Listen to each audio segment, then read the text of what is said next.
পয়গম্বর কেমন আমানতদার ছিল। মক্কার মুশরিক বেঈমান কাফের যারা ছিল, মুশরিক যারা ছিল, দারুন নদওয়ার মধ্যে এরা পরামর্শ বৈঠক করলো মুহাম্মদুর রাসূলুল্লাহ সাল্লাল্লাহু আলাইহি ওয়াসাল্লামকে দুনিয়া থেকে বিদায় করে দিবে, কতল করবে, হত্যা করবে। প্রতিটা গোত্র থেকে একজন করে যুবক, শক্তিশালী যুবক সংগ্রহ করা হলো। আপনার আমার পয়গম্বরকে দুনিয়া থেকে বিদায় করে দেওয়া হবে। আল্লাহ তাআলা হলেন উত্তম পরিকল্পনাকারী। আল্লাহ তাআলা তাদের এই পরিকল্পনা সম্পর্কে পয়গম্বরকে জানায়া দেয়। যেই মানুষটাকে মক্কার মুশরিকেরা হত্যা করার জন্য বড় পাগল, যেই মানুষটাকে দুনিয়া থেকে বিদায় করে দেওয়ার জন্য বড় পেরেশান, যাকে পাগল বলে গালি দিত, যাকে আখ্যা দিত বিভিন্ন ভাবে, অথচ জানো কি বন্ধু, জানো ওই পয়গম্বরের কাছেই এরা এদের নিজেদের অর্থ, নিজেদের সম্পদ সবচাইতে বেশি নিরাপদ মনে করত। যেই পয়গম্বরকে এরা মারার জন্য পাগল, ওই পয়গম্বরের কাছেই নিজেদের আমানত, হেফাজত মনে করত। বুঝেন না এই বিষয়টা? যাকে মারার জন্য পাগল তাকে পৃথিবীর সবচেয়ে বড় আমানতদার এরা বলতো। যাকে মারার জন্য এরা পেরেশান তাকে সবচেয়ে বড় বিশ্বাসী মনে করলো। বিশ্বাস করে সম্পদ গচ্ছিত রাখত। ওই সময় আবু জাহালের কাছে কেউ সম্পদ গচ্ছিত রাখে না, উতবার সাথে উতবার কাছে কেউ সম্পদ গচ্ছিত রাখে না, রাবিয়ার আরেক সন্তান সাইবার কাছে কেউ সম্পদ গচ্ছিত রাখে না। বলে কেন? বলে এরা আমানতদার না, এরা আমানতদার না। যেই মানুষটাকে পাগল বলে ওই মানুষটাই হলো আমানতদার, ওই মানুষটাই হলো আল আমিন, ওই মানুষটাই হলো বিশ্বাসী। কেমন বিশ্বাসী, কেমন আমানতদার? বলে পয়গম্বরকে দুনিয়া থেকে বিদায় করে দেওয়ার জন্য দারুন নদওয়ার মধ্যে পরামর্শ বৈঠকের আয়োজন করলো। সিদ্ধান্ত করা হলো দুনিয়া থেকে মুহাম্মদুর রাসূলুল্লাহকে বিদায় করে দেওয়া হবে। পরামর্শ করা হলো দুনিয়া থেকে বিদায় করে দেওয়া হবে। আল্লাহ তাআলা আয়াত নাযিল করে জানায়া দেয়, ও পয়গম্বর, আর মক্কায় থাকা আপনার দরকার নাই, যান যান, আপনার হিজরতের সময় হয়ে গেছে, আপনি মদিনায় রওনা হয়ে যান, মদিনায় চলে যান। পয়গম্বর আপনাকে মারার জন্য প্ল্যান পরিকল্পনা তৈরি করে এরা আপনাকে দুনিয়া থেকে বিদায় করে দিতে চায়, এরা আপনাকে হত্যা করতে চায়। আপনার আমার পয়গম্বর তখন সাইয়েদনা আলী রাদিয়াল্লাহু তাআলা আনহুকে ডাক দিয়া বলে, আলী, আমি আজকে চলে যাব, হিজরতের জন্য রওনা হয়ে যাব, কিন্তু আলী তুমি আজকে যাবা না, সবাই চলে গেলেও তুমি থাকবা, আগামীকালকে তুমি হিজরত করবা, আগামীকাল তুমি মদিনার উদ্দেশ্যে রওনা দিবা। তবে হ্যাঁ আলী, তুমি আজকে কোথায় থাকবা? আমার ঘরের মধ্যে থাকবা, আমার বিছানার মধ্যে থাকবা। বলে আমার কাছে এই মক্কার মানুষের এই সম্পদগুলো আমার কাছে আমানত আছে, গচ্ছিত আছে। আলী, এই লোকের এই সম্পদ, এই লোকের এই সম্পদ, এই অর্থগুলো, এই সম্পদগুলো, এই আমানতগুলো, এই সম্পদগুলো এদের কাছে তুমি যথাযথভাবে ফিরাইয়া দিয়া তারপর তুমি আগামীকাল মদিনায় আসবা। আরেকটু আসতে বলেন না সুবহানাল্লাহ। ব্যাপারটা কেমন হলো জানেন? বাস্তবতা এখন বর্তমানের সাথে যদি মিলাতে যাই, ধরেন আমি আমার নিজের কথা বলি, এখন আমাকে যদি আপনারা মারার পরিকল্পনা করেন, আপনাদের কিছু অর্থ সম্পদ যদি আমার কাছে থাকে, আমি হলে কি করতাম? এই সম্পদ যদি আছে এগুলো তো নিবই, কি বলবো, এরা আমারে মারতে চায়, আবার এদের সম্পদ আমি ফেরত দিব? প্রশ্নই উঠে না। আমাকে এরা মারতে চায়, আবার এদের সম্পদ এদেরকে ফিরিয়ে দিব? না না, হতেই পারে না। কি করতাম? যেগুলো আমানত আছে এগুলো তো নিবই, লুটে পুটে খাবই, আরো যা পারি সব গুছায় গাছায় এরপরে, ঠিক না? যার বাস্তব প্রমাণ 5ই আগস্টে আমরা দেখেছি। হ্যাঁ, আরেকটু আসতে বলেন না। আপনারা আমার ট্যাক্সের টাকা নিজেদের অ্যাকাউন্টে সুইস ব্যাংকে কেমনে পারি জমাইছে এগুলো আপনারা দেখেন নাই? হ্যাঁ, কারো খবর নাই, কারো খবর নাই, নাফসি নাফসি করে লাগেজ ভর্তি করে নিজে ঠিকই নিয়ে গেছে। কারগুলো নিছে? আপনার আমার টাকা নিছে। কার সম্পদ নিয়েছে? আপনার আমার ট্যাক্সের টাকা নিছে মিয়া, অন্য কারো টাকা না, আমার দেশের আমার দেশের সম্পদ লুণ্ঠন করে। এটা হচ্ছে আমাদের আমানত, এটা হলো আমাদের আমানত, এটা হলো আমাদের অভ্যাস, আদত। আমাদের কাছে যদি সম্পদ গচ্ছিত আছে, আমরা কি করি? যা পারি আর লুটে পুটে খাও, এরপরে ভাগো। আবার আমার মারতে আসছে, দেখেন নাই যখন দেখলো যে সব দখল হয়ে গেছে, এখন ব্রিটকেস ভর্তি করে লয়ে যাও, ভাগো। যাক, সেদিকে যাচ্ছে না, সেদিকে যাওয়া উদ্দেশ্য না, বুঝানো উদ্দেশ্য। আমানত, ওয়াদা। যারা সফল মুমিন হবে, এদের অন্যতম চরিত্র হলো এরা জবানের ব্যাপারে বড় সতর্ক থাকবে, এরা ওয়াদার ব্যাপারে বড় সতর্ক থাকবে, এরা আমানতের ব্যাপারে বড় সতর্ক থাকবে। আমরা থাকবো তো ইনশাআল্লাহ, রাজি আছি ইনশাআল্লাহ। আর দুইটা গুণ আছে, অল্প একটু, আর 10 মিনিট সময় দিবেন ইনশাআল্লাহ, শেষ করে দিচ্ছি এখনই। এরপরে আসেন আরো একটা গুণের কথা আল্লাহ তাআলা বলেন, লাস্ট শেষ গুণের কথা আল্লাহ তাআলা বলেন, ওয়াল্লাযীনা হুম আলা সালাওয়াতিহিম ইউহাফিজুন।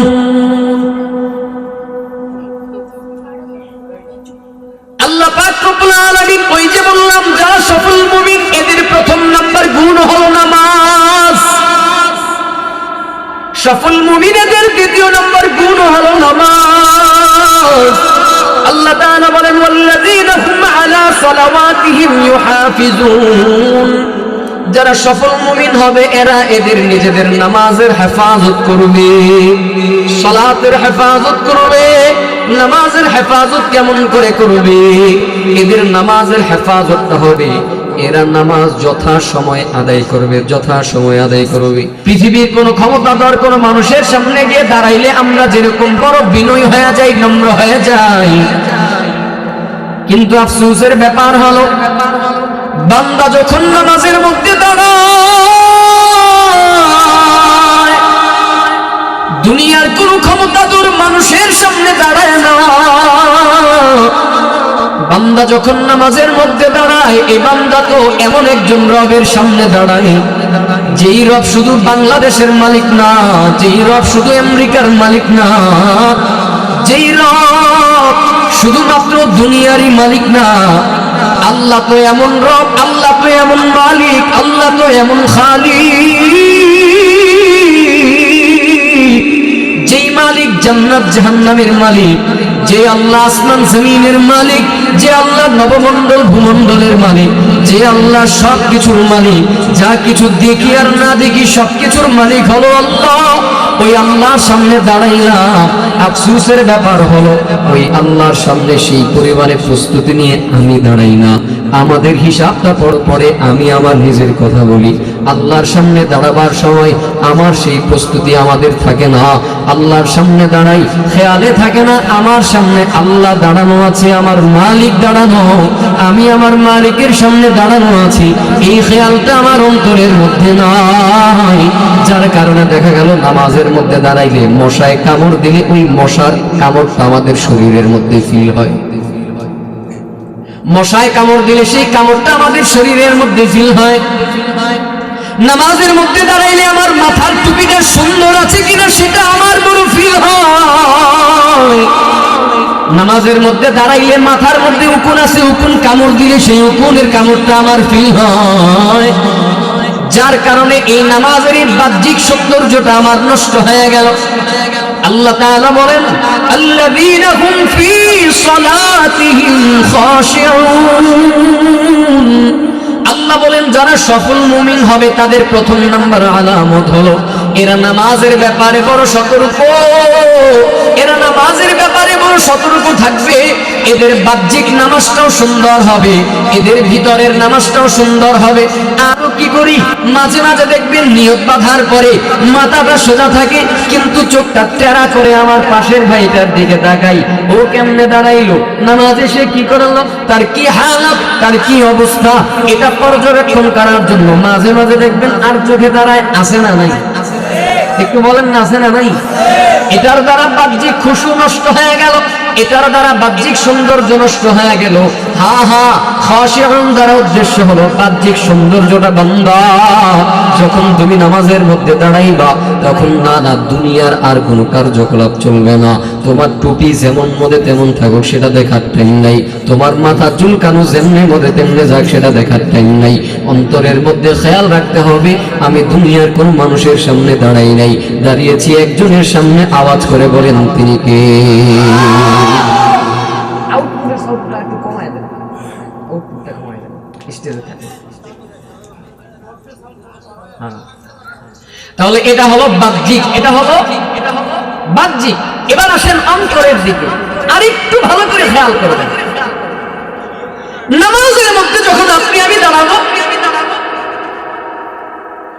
এটা তো বাহ্যিক সৌন্দর্য। এখন যখন ভিতরে সৌন্দর্যের দিকে যখন যাবেন, নামাজের মধ্যে দাঁড়াইলে দেখবেন আপনার মাথার ভিতরে এত সুন্দর সুন্দর কিছু প্ল্যান পরিকল্পনা আসবে যে নামাজের বাইরে আসে না।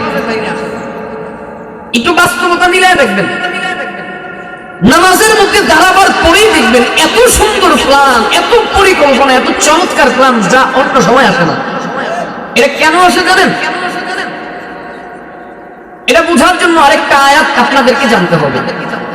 রব্বুল ইজ্জত জালাল কোরআনুল কারীমের সূরা আনকাবুতের 45 নম্বর আয়াতে কারীমার মধ্যে বলেন, ইন্নাস সালাতা তানহা আনিল ফাহশাই ওয়াল মুনকার। আল্লাহ তাআলা বলেন নিশ্চয়ই নামাজ এমন একটা ইবাদত যে ইবাদতটা বান্দার সব ধরনের গুনাহ থেকে বান্দাকে হেফাজত করে। নামাজ এমন একটা ইবাদত যে ইবাদত বান্দাকে অন্যায় থেকে, অশ্লীলতা থেকে বাঁচায়া দেয়, সব ধরনের গুনাহ থেকে বান্দাকে হেফাজত করে এই নামাজ। তার মানে বান্দা যখন নামাজটা নামাজের মতো করে আদায় করবে, তখন ওই বান্দা অটোমেটিক সব ধরনের গুনাহ থেকে বেঁচে যাবে। আর আপনার আমার সবচাইতে বড় শত্রু হলো ইবলিস, শয়তান। শয়তান তো চায় আপনি গুনার সাথে লিপ্ত থাকেন। শয়তানের টার্গেট হলো আপনি আমি গুনার সঙ্গে সম্পর্ক করে রাখি। শয়তানের চাহিদা হলো আপনি আমি জাহান্নামের জন্য তৈরি হয়ে যাই। যার কারণে শয়তান চিন্তা করে বান্দা নামাজ পড়লে সমস্ত অন্যায় থেকে বেঁচে যাবে, বান্দার নামাজটা নামাজের মতো হয়ে গেলে সব ধরনের গুনাহ থেকে বেঁচে যাবে। এর জন্য ইবলিস শয়তান ঈমানদারদেরকে যত বেশি ধোঁকা দেয়, সবচাইতে বেশি ধোঁকা দেয় নামাজের মধ্যে। নামাজের মধ্যে বান্দার কেমন করে সেই নামাজটাকে ধ্বংস করা যায়, নষ্ট করা যায়। যার কারণে বাহ্যিকভাবে যদি শয়তান মানুষকে নামাজের সময় ধোঁকা দিতে না পারে, তারপরে সে দ্বিতীয়বারে চেষ্টা করে বান্দার অন্তরটাকে নষ্ট করে দেওয়ার জন্য। কেমন করে নষ্ট করে? বলে দিলের মধ্যে দেখবেন বড় সুচিন্তা, বিভিন্ন ধরনের বড় চমৎকার চমৎকার প্ল্যান আপনার মাথার মধ্যে হাজির করে দেয়। নামাজের মধ্যে দাঁড়াইলে বড় সুন্দর সুন্দর প্ল্যান পরিকল্পনা আপনার মামার মাথার মধ্যে চলে আসবে। হ্যাঁ, মুফাসসিরিনে কেরামগণ বলেন নামাজের মধ্যে দাঁড়াইলে বান্দা তোমার অন্তরের মধ্যে অন্য কোনো খেয়াল রাখা যাবে না। যত ধরনের সুচিন্তা আছে সব বাদ। আবার দেখবেন শয়তান এই সুচিন্তা দিয়া যখন না পারবে আপনাকে দুশ্চিন্তা দিবে, পেরেশানি মাথার মধ্যে দিয়ে দিবে। পেরেশানি দিয়েও যখন আপনাকে কাবু করতে পারবে না, শয়তান আপনার মাথার মধ্যে তখন দিয়ে দিবে কুমন্ত্রণা, কুচিন্তা। এজন্য মুফাসসিরিনে কেরামগণ বলেন বান্দা নামাজের মধ্যে দাঁড়াইছো, নামাজের মধ্যে দাঁড়াবার পরে অন্তরের মধ্যে কোনো দুশ্চিন্তাও নেওয়া যাবে না, অন্তরের মধ্যে কোনো কুচিন্তাও নেওয়া যাবে না, অন্তরের মধ্যে কোনো সুচিন্তাও নেওয়া যাবে না। যত চিন্তা আছে, চাই সেটা সুচিন্তা হোক, চাই সেটা দুশ্চিন্তা হোক, চাই সেটা কুচিন্তা হোক, সব ধরনের চিন্তা থেকে দিলটাকে খালি করে দিতে হবে, মগজটাকে খালি করে দিতে হবে, মগজের মধ্যে সেট করে দিতে হবে। দুনিয়ার কোনো মানুষের সামনে দাঁড়াই নাই, দাঁড়াইলাম একজনের সামনে। আওয়াজ করে আবার বলেন তিনি কে? এজন্যই তো পয়গম্বর হাদিসে জিবরিলের মধ্যে জানা দেয়, ক্বালা রাসূলুল্লাহ সাল্লাল্লাহু আলাইহি ওয়াসাল্লাম আন তা'বুদাল্লাহ কাআন্নাকা তারা فإن لم تكن تراه فإنه يراك। পয়গম্বর আকরাম সাল্লাল্লাহু আলাইহি ওয়াসাল্লাম এজন্যই তো জানায়া দেয় তুমি যখন আল্লাহ তাআলার ইবাদত করবা। হাদিসে জিবরিল সহিহ মুসলিম শরীফের হাদিস, পয়গম্বর বলেন আল্লাহ তাআলার ইবাদত আন তা'বুদাল্লাহ, আল্লাহর ইবাদত তুমি এমন ভাবে করো কাআন্নাকা তারা, যেন তুমি আল্লাহকে দেখতে পাও, দেখতে পাও। ফাইন লাম তাকুন তারাহু, আর যদি আল্লাহকে দেখতে না পাও, অন্তরের মধ্যে এতটুকু খেয়াল ঢুকায়া দাও, অন্তরের মধ্যে এতটুকু বসায়া দাও, যদিও আমি আমার আল্লাহকে দেখি না, আমার আল্লাহ তো অন্ধ না, আমার আল্লাহ তো কানা না, আমার আল্লাহ আমার দিকে তাকায় রইছে। ফাইন্নাহু ইয়ারা, আল্লাহ আমার দিকে তাকিয়ে আছে, আমি কার জন্য নামাজ পড়ি, কেমন নামাজ পড়ি, কেমন ইবাদত করি। অন্তরের মধ্যে এতটুকু বসায়া দিতে হবে। দুনিয়ার কেউ দেখে না, দেখে একজন আমার আল্লাহ। দুনিয়ার কেউ শোনে না, শোনে একজন আমার আল্লাহ। দুনিয়ার কেউ ঘুমায় না, দুনিয়ার সব ঘুমায় গেলেও আল্লাহ কিন্তু ঘুমায় না। আল্লাহর চোখ কিন্তু বন্ধ হয় না, আল্লাহর কান কিন্তু বন্ধ হয় না। দুনিয়ার সব বন্ধ হয়ে গেলেও আমার আল্লাহ সর্ব অবস্থায় সর্ব জায়গায় বিরাজমান, আমার আল্লাহ হাজির।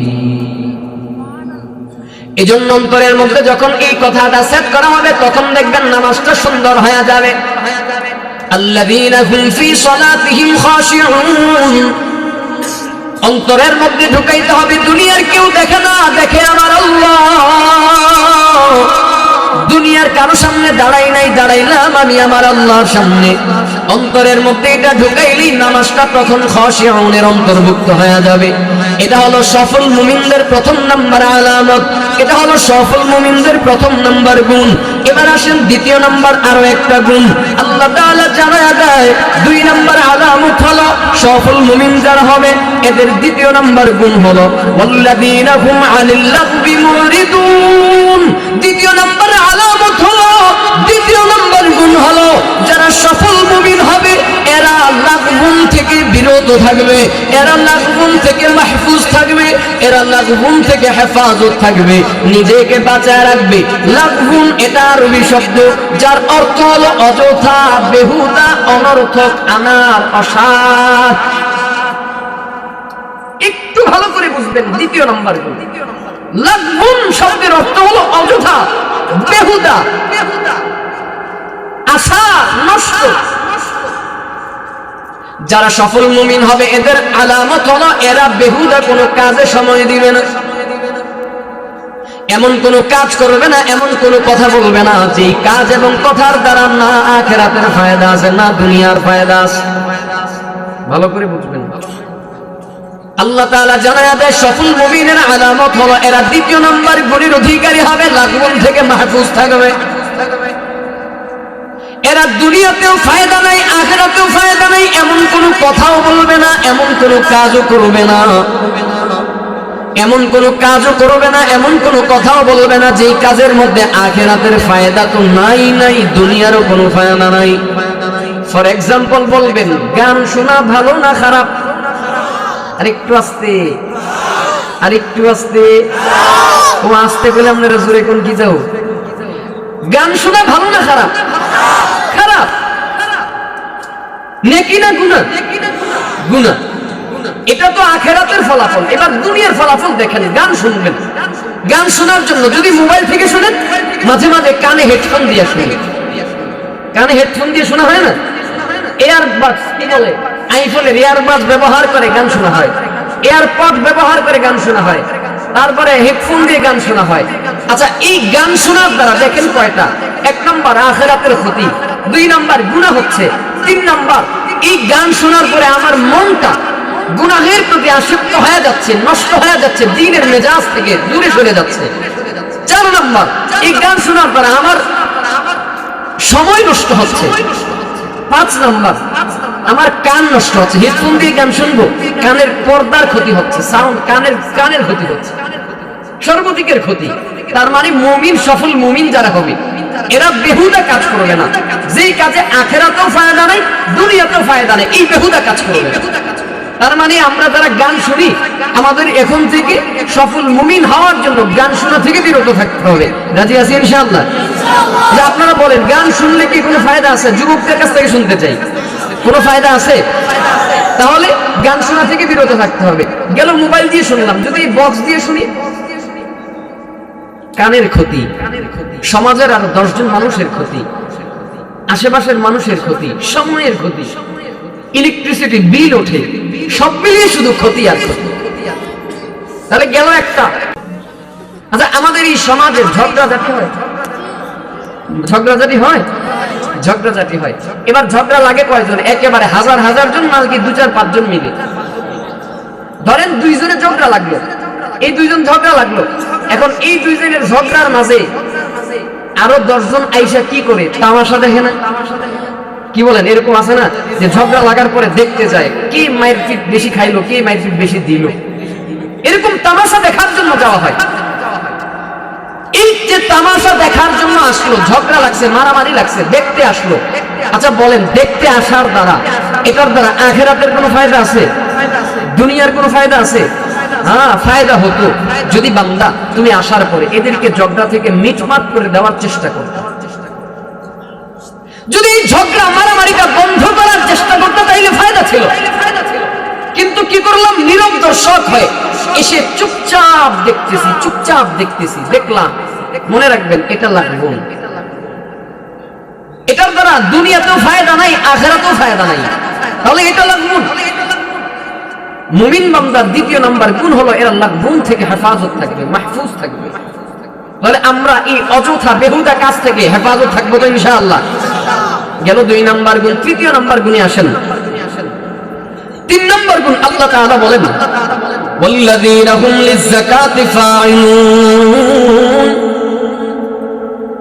সফল মুমিন যারা হবে এদের তৃতীয় নাম্বার আলামত, তৃতীয় নাম্বার গুণ হলো এরা যাকাতের ব্যাপারে সচেষ্ট থাকবে, যাকাতের ব্যাপারে সক্রিয় থাকবে, এরা যাকাতের ব্যাপারে বড় সতর্ক থাকবে, যাকাতের ব্যাপারে সচেষ্ট থাকবে।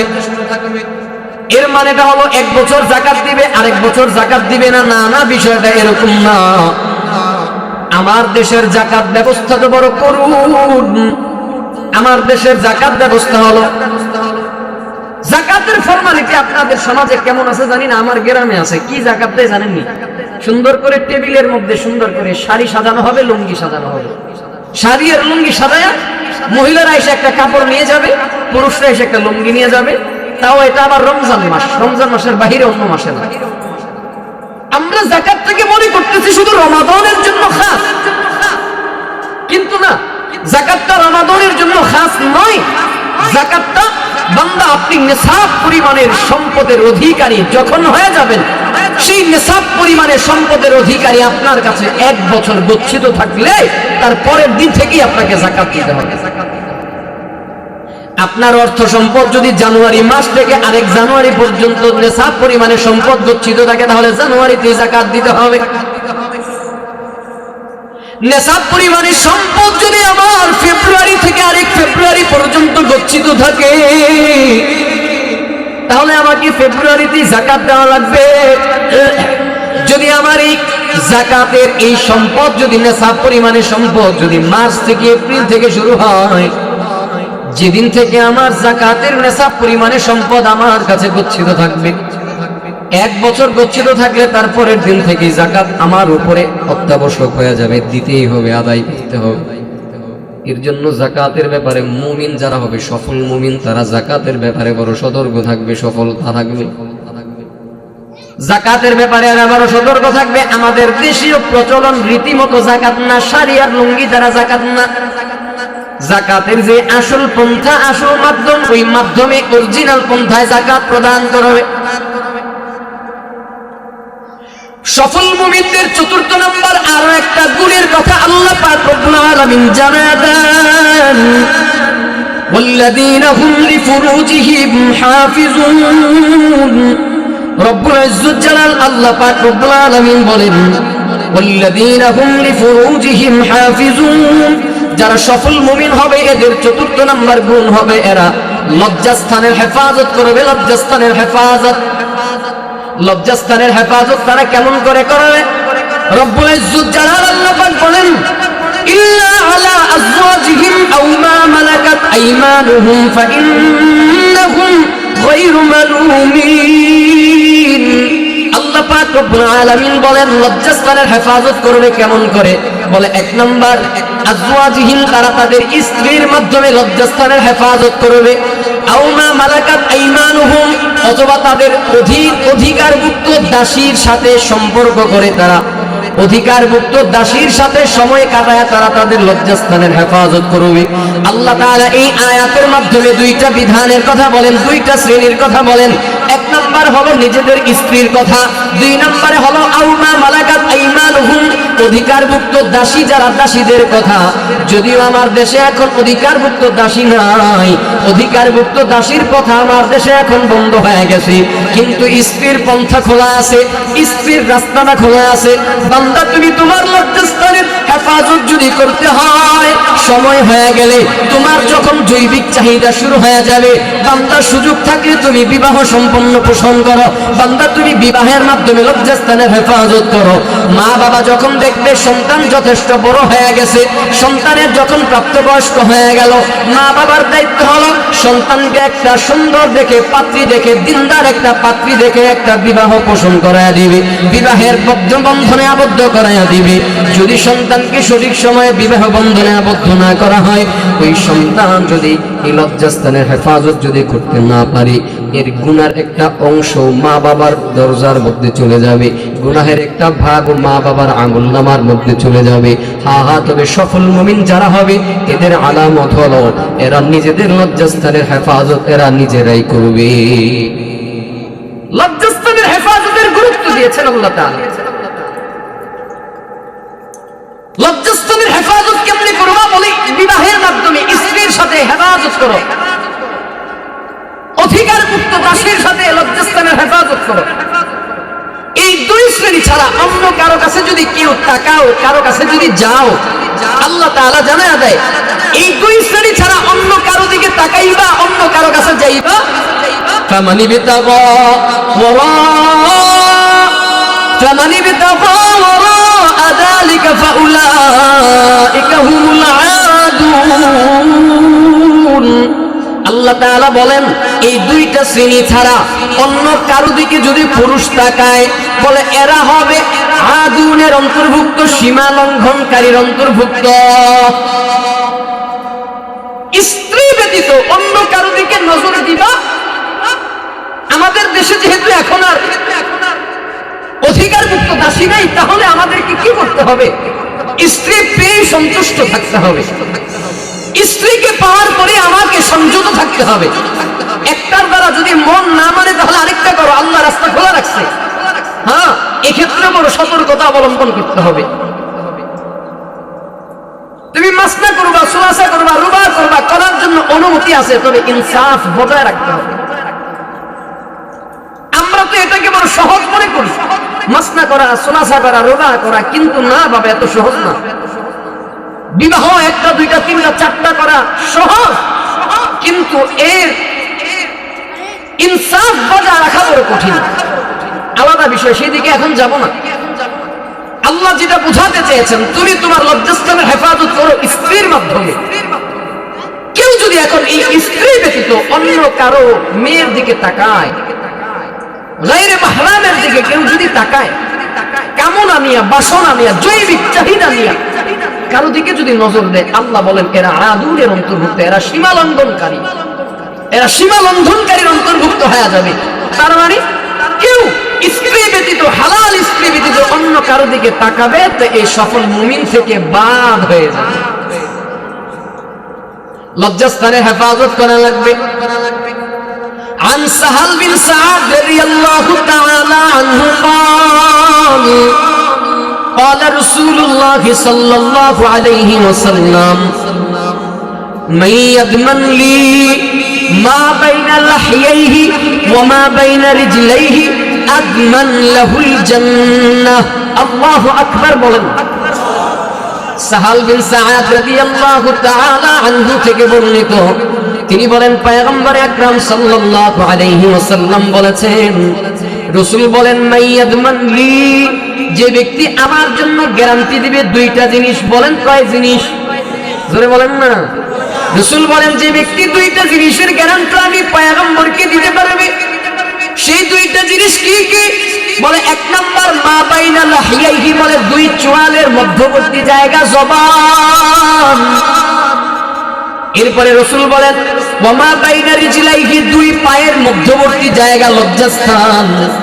বলে এই দুই জায়গার যে হেফাজত সতর্ক, এই দুই জায়গার গ্যারান্টি যে মানুষটা দিতে পারবে, রাসূল বলেন ওই মানুষটাকে জান্নাতে যাওয়ার গ্যারান্টি আমি পয়গম্বর তাকে দিয়ে দিলাম। আদমান লাহুল জান্নাহ, বলে যে ব্যক্তি আমি রাসূলের কাছে এই দুই জিনিসের গ্যারান্টি দিতে পারবে, এই দুই জিনিসের গ্যারান্টি যে মানুষটা দিতে পারবে, রাসূল বলেন আদমান লাহুল জান্নাহ, আমি তাকে জান্নাতের গ্যারান্টি দিয়ে দিলাম। বলেন রাসূল যদি কাউকে জান্নাতের গ্যারান্টি দেয়, ওই মানুষটার আর কোনো টেনশন থাকে? রাসূল যদি কারো জন্য জান্নাতের গ্যারান্টি হয়ে যায়, তার আর কোনো চিন্তা থাকে না? আর কোনো চিন্তা থাকে না, আর কোনো পেরেশানি নাই। এর জন্য আমাদেরকে জবানের হেফাজত করা লাগবে, জবানটাকে সংযত করা লাগবে, লজ্জাস্থানের হেফাজত করা লাগবে, লজ্জাস্থানের সংযত করা লাগবে। এজন্য বাবা, এজন্য চতুর্থ নাম্বার সফল মুমিনের আলামত হলো, যারা সফল মুমিন হবে এরা এদের লজ্জাস্থানের হেফাজত করবে স্ত্রীর মাধ্যমে, অথবা আউমা মালাকাত আইমানুহুম, বল অথবা তারা তাদের অধিকারভুক্ত দাসীর মাধ্যমে তারা তাদের লজ্জাস্থানের হেফাজত করবে। এর বাহিরে আর কারো দিকে তাকাবে না, এর বাহিরে আর কারো কাছে তারা যাবে না। যারা যাবে এরা হবে সীমা লঙ্ঘনের অন্তর্ভুক্ত, এরা সীমা লঙ্ঘনকারী। সফল মুমিনের আরো একটা আলামতের কথা আল্লাহ তাআলা পরের আয়াতে কারিমার মধ্যে জানায়া দেয়, والذين هم لأماناتهم وعهدهم راعون। আল্লাহ পাক রব্বুল আলামিন বলেন والذين هم لأماناتهم وعهدهم راعون। সফল মুমিন যারা, এদের আরো একটা গুণ হলো লিআমানাতিহিম, এরা এদের আমানতের ব্যাপারে সতর্ক থাকবে, ওয়াহদিহিম, এরা এদের ওয়াদার ব্যাপারে সতর্ক থাকবে। আমানতের ব্যাপারে বড় সতর্ক, ওয়াদার ব্যাপারে বড় সতর্ক। কেউ যদি কারো কাছে কোনো বিষয় আমানত রাখে, এই আমানতের খেয়ানত করবে না। সফল মুমিন যারা, এরা আমানতের খেয়ানত করবে না, ওয়াদা ভঙ্গ করবে না। আর যারা আমানতের খেয়ানত করবে, ওয়াদার বরখলাফ করবে, এরা মুনাফিক, মুনাফিকের আলামত। আমানতের ব্যাপারে বড় সতর্ক থাকা লাগবে, ওয়াদার ব্যাপারে বড় সতর্ক থাকা লাগবে। আমানত আর ওয়াদার ব্যাপারে যদি একটা एग्जांपल দিই, আপনার আমার পয়গম্বর মুহাম্মদুর রাসূলুল্লাহ সাল্লাল্লাহু আলাইহি ওয়াসাল্লামের সিরাতের দিকে যদি তাকাই, পয়গম্বর আকরাম সাল্লাল্লাহু আলাইহি ওয়াসাল্লাম ছিলেন পৃথিবীর সবচেয়ে বড় আমানতদার। পয়গম্বর কেমন আমানতদার ছিল? মক্কার মুশরিক বেঈমান কাফের যারা ছিল, মুশরিক যারা ছিল, দারুন নদওয়ার মধ্যে এরা পরামর্শ বৈঠক করলো মুহাম্মদুর রাসূলুল্লাহ সাল্লাল্লাহু আলাইহি ওয়াসাল্লামকে দুনিয়া থেকে বিদায় করে দিবে, কতল করবে, হত্যা করবে। প্রতিটা গোত্র থেকে একজন করে যুবক, শক্তিশালী যুবক সংগ্রহ করা হলো। আপনার আমার পয়গম্বরকে দুনিয়া থেকে বিদায় করে দেওয়া হবে। আল্লাহ তাআলা হলেন উত্তম পরিকল্পনাকারী। আল্লাহ তাআলা তাদের এই পরিকল্পনা সম্পর্কে পয়গম্বরকে জানায়া দেয়। যেই মানুষটাকে মক্কার মুশরিকেরা হত্যা করার জন্য বড় পাগল, যেই মানুষটাকে দুনিয়া থেকে বিদায় করে দেওয়ার জন্য বড় পেরেশান, যাকে পাগল বলে গালি দিত, যাকে আখ্যা দিত বিভিন্ন ভাবে, অথচ জানো কি বন্ধু, জানো ওই পয়গম্বরের কাছেই এরা এদের নিজেদের অর্থ, নিজেদের সম্পদ সবচাইতে বেশি নিরাপদ মনে করত। যেই পয়গম্বরকে এরা মারার জন্য পাগল, ওই পয়গম্বরের কাছেই নিজেদের আমানত হেফাজত মনে করত। বুঝেন না এই বিষয়টা? যাকে মারার জন্য পাগল তাকে পৃথিবীর সবচেয়ে বড় আমানতদার এরা বলতো। যাকে মারার জন্য এরা পেরেশান তাকে সবচেয়ে বড় বিশ্বাসী মনে করত। বিশ্বাস করে সম্পদ গচ্ছিত রাখত। ওই সময় আবু জাহালের কাছে কেউ সম্পদ গচ্ছিত রাখে না, উতবার সাথে উতবার কাছে কেউ সম্পদ গচ্ছিত রাখে না, রাবিয়ার আরেক সন্তান সাইবার কাছে কেউ সম্পদ গচ্ছিত রাখে না। বলে কেন? বলে এরা আমানতদার না, এরা আমানতদার না। যে মানুষটাকে পাগল বলে ওই মানুষটাই হলো আমানতদার, ওই মানুষটাই হলো আল আমিন, ওই মানুষটাই হলো বিশ্বাসী। কেমন বিশ্বাসী, কেমন আমানতদার। বলে পয়গম্বরকে দুনিয়া থেকে বিদায় করে দেওয়ার জন্য দারুন নদওয়ার মধ্যে পরামর্শ বৈঠকের আয়োজন করলো। সিদ্ধান্ত করা হলো দুনিয়া থেকে মুহাম্মদুর রাসূলুল্লাহকে বিদায় করে দেওয়া হবে। পরামর্শ করা হলো দুনিয়া থেকে বিদায় করে দেওয়া হবে। আল্লাহ তাআলা আয়াত নাযিল করে জানায়া দেয়, ও পয়গম্বর, আর মক্কায় থাকা আপনার দরকার নাই। যান যান, আপনার হিজরতের সময় হয়ে গেছে। আপনি মদিনায় রওনা হয়ে যান, মদিনায় চলে যান। পয়গম্বর আপনাকে মারার জন্য প্ল্যান পরিকল্পনা তৈরি করে এরা আপনাকে দুনিয়া থেকে বিদায় করে দিতে চায়, এরা আপনাকে হত্যা করতে চায়। আপনার আমার পয়গম্বর তখন সাইয়েদনা আলী রাদিয়াল্লাহু তাআলা আনহুকে ডাক দিয়া বলে, আলী, আমি আজকে চলে যাব, হিজরতের জন্য রওনা হয়ে যাব, কিন্তু আলী তুমি আজকে যাবা না, সবাই চলে গেলেও তুমি থাকবা। আগামীকালকে তুমি হিজরত করবা, আগামীকাল তুমি মদিনার উদ্দেশ্যে রওনা দিবা। তবে হ্যাঁ আলী, তুমি আজকে কোথায় থাকবা? আমার ঘরের মধ্যে থাকবা, আমার বিছানার মধ্যে থাকবা। বলে, আমার কাছে এই মক্কার মানুষের এই সম্পদগুলো আমার কাছে আমানত আছে, গচ্ছিত আছে। আলী, এই লোকের এই সম্পদ, এই লোকের এই সম্পদ, এই অর্থগুলো, এই সম্পদগুলো, এই আমানতগুলো, এই সম্পদগুলো এদের কাছে তুমি যথাযথভাবে ফিরাইয়া দিয়া তারপর তুমি আগামীকাল মদিনায় আসবা। আর একটু আসতে বলেন না সুবহানাল্লাহ। ব্যাপারটা কেমন হলো জানেন? বাস্তবতা এখন বর্তমানের সাথে যদি মিলাতে যাই, ধরেন আমি আমার নিজের কথা বলি, এখন আমাকে যদি আপনারা মারার পরিকল্পনা করেন, আপনাদের কিছু অর্থ সম্পদ যদি আমার কাছে থাকে, আমি হলে কি করতাম? এই সম্পদ যদি আছে এগুলো তো নিবই, কি বলবো, এরা আমারে মারতে চায়, আবার এদের সম্পদ আমি ফেরত দিব? প্রশ্নই উঠে না। আমাকে এরা মারতে চায়, আবার এদের সম্পদ এদেরকে ফিরিয়ে দিব? না না, হতেই পারে না। কি করতাম? যেগুলো আমানত আছে এগুলো তো নিবই, লুটে পুটে খাবই, আরো যা পারি সব গুছায় গাছায় এরপরে, ঠিক না? যার বাস্তব প্রমাণ 5ই আগস্টে আমরা দেখেছি। হ্যাঁ, আরেকটু আসতে বলেন না। আপনারা আমার ট্যাক্সের টাকা নিজেদের অ্যাকাউন্টে সুইস ব্যাংকে কেমনে পারি জমাইছে এগুলো আপনারা দেখেন নাই? হ্যাঁ, কারো খবর নাই, কারো খবর নাই, নাফসি নাফসি করে লাগেজ ভর্তি করে নিজে ঠিকই নিয়ে গেছে। কারগুলো নিছে? আপনার আমার টাকা নিছে। কার সম্পদ নিয়েছে? আপনার আমার ট্যাক্সের টাকা নিছে মিয়া, অন্য কারো টাকা না। আমার দেশের সম্পদ নিয়ে গেছে, আমার দেশের সম্পদ লুণ্ঠন করে। এটা হচ্ছে আমাদের আমানত, এটা হলো আমাদের আমানত, এটা হলো আমাদের অভ্যাস, আদত। আমাদের কাছে যদি সম্পদ গচ্ছিত আছে, আমরা কি করি? যা পারি আর লুটে পুটে খাও, এরপরে ভাগো। আবার আমার মারতে আসছে, দেখেন নাই? যখন দেখলো যে সব দখল হয়ে গেছে, এখন ব্রিফকেস ভর্তি করে লয়ে যাও, ভাগো। যাক, সেদিকে যাচ্ছে না, সেদিকে যাওয়া উদ্দেশ্য না, বুঝানো উদ্দেশ্য। আমানত, ওয়াদা। যারা সফল মুমিন হবে এদের অন্যতম চরিত্র হলো এরা জবানের ব্যাপারে বড় সতর্ক থাকবে, এরা ওয়াদার ব্যাপারে বড় সতর্ক থাকবে, এরা আমানতের ব্যাপারে বড় সতর্ক থাকবে। আমরা থাকবো তো ইনশাআল্লাহ, রাজি আছি ইনশাআল্লাহ।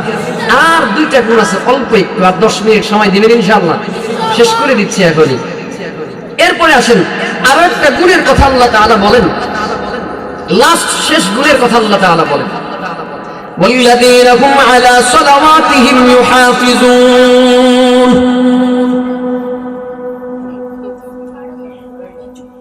আল্লাহ পাক রব্বুল আলামিন, ওই যে বললাম যারা সফল মুমিন এদের প্রথম নাম্বার গুণ হলো নামাজ।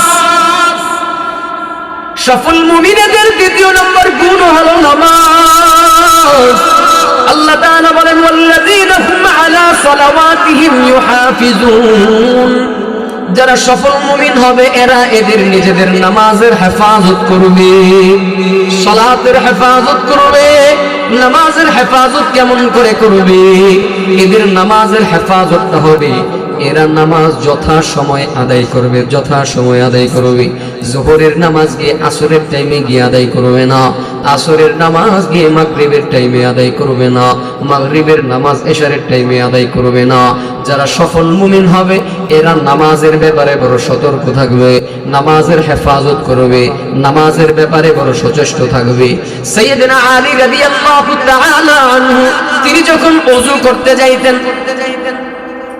ওযু করতে গেলে আলী রাদিয়াল্লাহু তাআলা আনহুর চেহারাটা লাল বর্ণের হয়ে যেত, হলুদ বর্ণের হয়ে যেত। থরথর করে তিনি কাঁপতে থাকতেন। কাঁপতে কাঁপতে গিয়ে নামাজের মধ্যে গিয়ে দাঁড়াতেন, কাঁপতে কাঁপতে নামাজটা সম্পাদন করতেন, নামাজটা শেষ করে দেন। লোকজন জানতে চায়, ও আলী, আপনি যখন ওযু করতে যান আপনার চেহারাটা লাল বর্ণের হয়ে যায় কেন, হলুদ বর্ণের হয়ে যায় কেন? আপনি থরথর করে কেন কাঁপতে থাকেন? কাঁপতে কাঁপতে গিয়ে নামাজটা সম্পাদন করেন, নামাজটা আদায় করেন। আলী রাদিয়াল্লাহু তাআলা আনহু বলেন, আমি যখন ওযু করতে যাই আমার অন্তরের মধ্যে খেয়াল চলে আসে, আহারে আমি আমার মালিকের দাসত্ব করার জন্য, আমি আমার মাওলার গোলামি করার জন্য আমি তহারত পবিত্রতা অর্জন করতে চললাম। আমার ওযুটা, আমার তহারতটা সেই রকম সঠিকভাবে হয় কি হয় না, এই চিন্তায়, এই পেরেশানিতে আমার চেহারাটা লাল বর্ণের হয়ে যায়, হলুদ বর্ণের হয়ে গেল। আমার অন্তরের মধ্যে তখন চিন্তা চলে আসে, আমি তো দুনিয়ার কোনো মানুষের সামনে দাঁড়াই না, আমি আমার মালিক আল্লাহর সামনে দাঁড়াইতে চললাম, আমি আমার মালিকের দাসত্ব করতে চললাম, আমি আমার মাওলার গোলামি করতে চললাম। আমার মাওলার গোলামিটা সঠিকভাবে হলো কিনা, যদি আমি আমার আল্লাহকে দেখি না, আমার আল্লাহ কিন্তু অন্ধ না, আমার আল্লাহ আমার দিকে তাকায় রইছে। আমি কার জন্য নামাজ পড়ি, কেমন নামাজ পড়ি, আমি কেমন ইবাদত করি, আমার দিকে তাকায় রইছে। এর জন্য আমি নামাজের মধ্যে দাঁড়ায় থরথর করে কাঁপতে থাকি, শুধুমাত্র আল্লাহর ভয়, আল্লাহর ভয়, আল্লাহর ভয়। এই জন্য যুবক বন্ধুরা আমার, ও পর্দার অন্তরালের মা, ও রঘুনাথপুরের যুবক বন্ধু আমার, ও বৃদ্ধ বাবা আমার, সফল মুমিন যদি হতে হয়, সফল মুমিন যদি হতে হয়, এই গুণগুলো পুরো দেহের মধ্যে ফিট করা লাগবে, দেহের মধ্যে ফিট করতে হবে। আল্লাহ তাআলা এরপরেই বলেন, উলাইকা হুমুল ওয়ারিসুন, বলে এরাই হলো উত্তরাধিকারী, এরাই হলো উত্তরাধিকারী। বলে কার উত্তরাধিকারী? আল্লাহ তাআলা বলেন, আল্লাযীনা ইয়ারিসুনা, আল্লাযীনা ইয়ারিসুনা, আল্লাযীনা ইয়ারিসুনাল ফিরদাউস হুম ফিহা খালিদুন। আল্লাহ তাআলা বলেন, এরা হলো জান্নাতুল ফিরদাউসের উত্তরাধিকারী, এরা হলো জান্নাতুল ফিরদাউসের উত্তরাধিকারী, এরা জান্নাতুল ফিরদাউসের মেহমান। আল্লাহ তাআলা সূরা কাহফের মধ্যে বলেন, ইন্নাল্লাযীনা আমানু ওয়া আমিলুস সালিহাত কানাত লাহুম জান্নাতুল ফিরদাউসি নুজুলা। আল্লাহ তাআলা বলেন, নিশ্চয়ই যারা ঈমান আনবে, ঈমান ওয়া আমিলুস সালিহাত, ঈমান আনয়ন করার পরে যারা আমল সালেহ করবে, আল্লাহ তাআলা বলেন তাদের জন্য জান্নাতুল ফিরদাউসের মেহমান হয়ে যাবে, তারা জান্নাতুল ফিরদাউস তাদের জন্য রেডি হয়ে যাবে। তার মানে ঈমান লাগবে, ঈমান, তার মানে ঈমান লাগবে, ঈমান। আর ঈমান যার মাঝে থাকবে এরাই হলো মুমিন। আর সফল মুমিনের আলামত হলো ওই 10টা গুণ, ওই 7টা গুণ। একটু মুহাব্বতের সাথে বলেন, এই গুণগুলো আমরা অধিকারভুক্ত হব কি হব না?